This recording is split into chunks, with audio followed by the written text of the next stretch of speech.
جو قرآنی آیت ہے سورہ یوسف آیت 54، آیت 54 54، اس کا ترجمہ میں پڑھ دیتا ہوں، اس پر سوال ہے: اور میں اپنے نفس کو ہر قسم کی غلطی سے بری قرار نہیں دیتا، کیونکہ انسانی نفس ٹھیک ہے، سوائے اس کے جس پر میرا رب رحم کرے بری باتوں کا حکم دینے پر بہت دلیر ہے۔ میرا رب کمزوریوں پر بہت پردہ ڈالنے والا اور بار بار رحم کرنے والا ہے۔ اس پر سوال یہ ہے کہ انسانی نفس کا آغاز نفس امارہ سے کیا گیا ہے، کیا اس سے یہ استدلال کیا جا سکتا ہے کہ انسانی نفس میں بنیادی طور پر آغاز سے ہی برائی کی طرف لے جانے کا رجحان پایا جاتا ہے؟ مگر یہ آپ کا بیان درست نہیں ہے کہ نفس امارہ سے کیا گیا ہے۔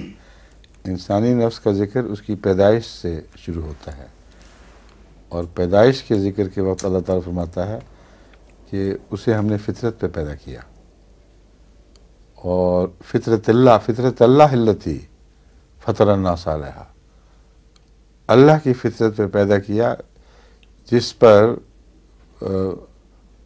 اللہ کی فطرت ہے ایک، فطر الناس علیہا، اس فطرت کے مطابقت رکھتا ہوا انسان پیدا کیا گیا ہے، سمجھیں؟ اب اس فطرت میں گناہ تو نہیں ہے نا، مگر مغفرت ہے، اس لیے مطابقت کا تقاضا یہ ہے کہ گناہ کا احتمال بھی اس میں موجود رہے تاکہ مغفرت کا موقع بھی پیدا ہو اور مغفرت کا اظہار اس کی ذات میں ہو سکے، اس لیے امارہ کا ہونا بھی ضروری تھا۔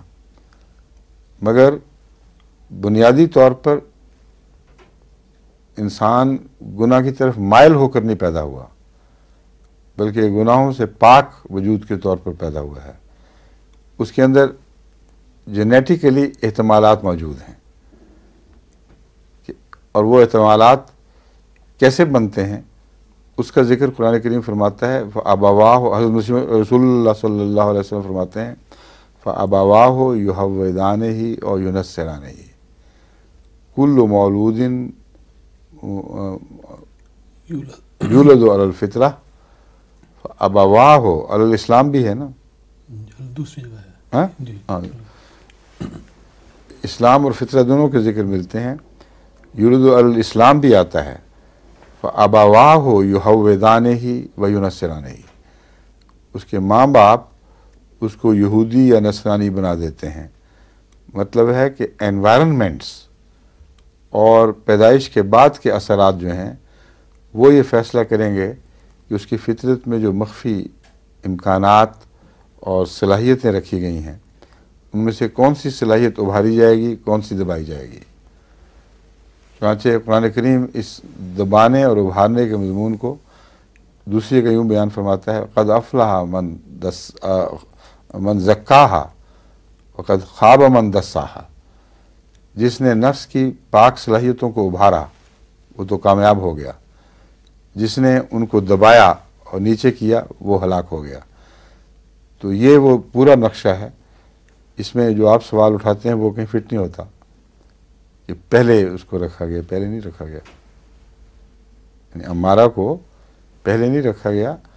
امارہ پیدا ہوتا ہے ان حالات کے تقاضے سے، اس وجہ سے کہ جب اس کو امکانات دونوں سامنے آتے ہیں تو پھر امارہ اس کو ایک طرف بلاتا ہے اور فطرت جو ہے اس کا غلبہ ہے نیکی کی جانب۔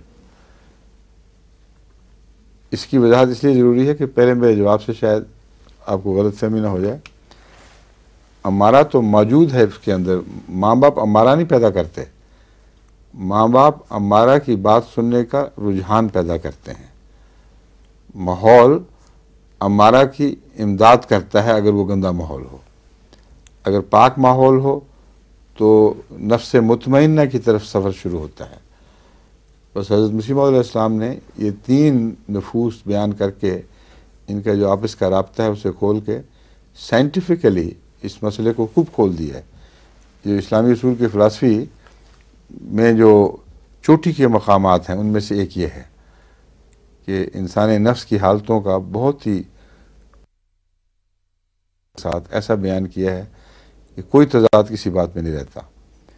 بس جواب یہ ہے کہ امارہ اس فطری کیفیت کا نام ہے جو انسان کو اختیار کے نتیجے میں دی جانی لازم تھی۔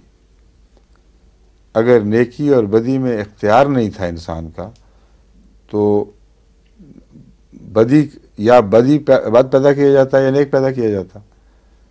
بد پیدا کیا جاتا تو شیطان ہوتا، نیک پیدا کیا جاتا تو فرشتہ ہوتا۔ ان دونوں امکانات اور احتمالات کے بیچ میں خود فیصلہ کر کے اپنے لیے ایک راہ تجویز کرنا، یہ اس کی نیکی ہے۔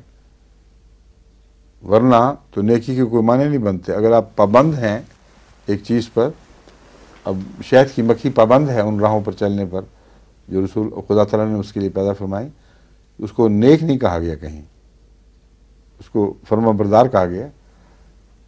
تو نیکی اور بات ہے، طبعی اور فطری فرما برداری اور چیز ہے۔ بس امارہ کا ہونا نیکی کے تصور کے لیے لازم تھا۔ اگر امارہ نہ ہوتا تو نیکی کا تصور ہی پیدا نہیں ہوتا۔ اور انسان کو چونکہ نیک اور بد کے درمیان تفریق کرنے والا اور فیصلہ کرنے والا بنایا گیا ہے، اس لیے امارہ تو فطرت کا حصہ ہے۔ جو میں بات کہہ رہا تھا وہ یہ تھا کہ مجموعی طور پر پیدائش کے وقت امارہ کو غلبہ نہیں ہوتا، امارہ ایک احتمال کے طور پر موجود ہوتا ہے۔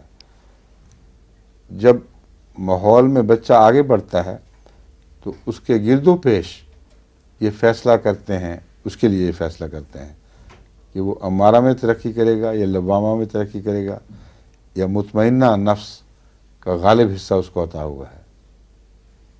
سمجھے؟